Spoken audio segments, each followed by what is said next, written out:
ওইয়া office তো এবার আমার অফিসে কর্মকর্তা কর্মচারী সব মোট 35 জন আর কি।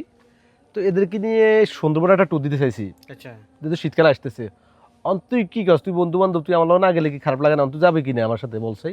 তুই আমগো বন্ধু বান্ধব আর কাল তুই ট্যুরে যাবি, তুই বিয়ে শাদি কর, বিয়ে শাদি করে বরিল ট্যুরে আমার যা, আসলে সেটা ভালো হইতো না? বিয়ের তো বয়স পার হয়ে যেতেছে।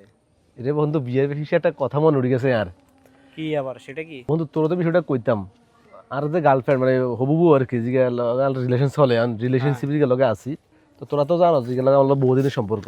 বছর 3 আগে ইগা আমাদের ইগার আব্বা 10 লাখ টাকা শুরু করে আনে দিছে আর ব্যবসা করার লাই। আর ব্যবসা স্টার্টিং সময় আর কি 10 লাখ টাকা আনে দিছি। 10 লাখ টাকা দিয়ে মোটামুটি ব্যবসা করে যাই, যে মোটামুটি আলহামদুলিল্লাহ একটা অবস্থান আছে, বাড়ি গাড়ি, 210 কোটি টাকার মালিক এখন। এখন বন্ধু আমি চিন্তা করতেছি, তুই যে বিয়ের বিষয়ে তারা কইলি, এখন ইগারে বিয়ে করাকে ঠিক হইব নাকি? আর আমার কাছে এই সুন্নেরই বিয়ে করা ঠিক হইব? আর তুই শিখে তোর লগে একটা রিলেশন ছিল, তোর বিয়ে করার আশা ভরসা ছিল, এই জন্য তো তোরে কি কেনা টাকা দিছে যাতে তুই কি কেনা প্রতিষ্ঠিত না, প্রতিষ্ঠিত তুই যখন প্রতিষ্ঠিত হবি তুই তুই কি বন্ধু। কেনা তোর কাছে বিয়ে বইতে পারবো, বাপের কাছে কইতে পারবো আরে যে সে একজন কর্মী কাছে বা কি কেনা প্রতিষ্ঠিত আছে, ব্যবসায়িক, এখন তুই টাকার অভাব না, 2 আর 20 কোটি টাকার মালিক তুই এখন। বল তুই এটা কি কস? ইগা বাপে 10 লাখ টাকা শুরু করে আর দিছি ব্যবসা করার লাই।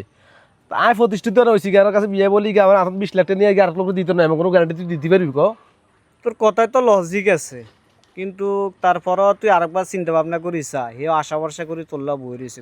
আচ্ছা যাও, এই বিষয়ে আমরা হরের কথা কইম, চল গাড়ি চল, আমরা দোকানে যাবো কিছু। আচ্ছা তো গাড়ি দাও।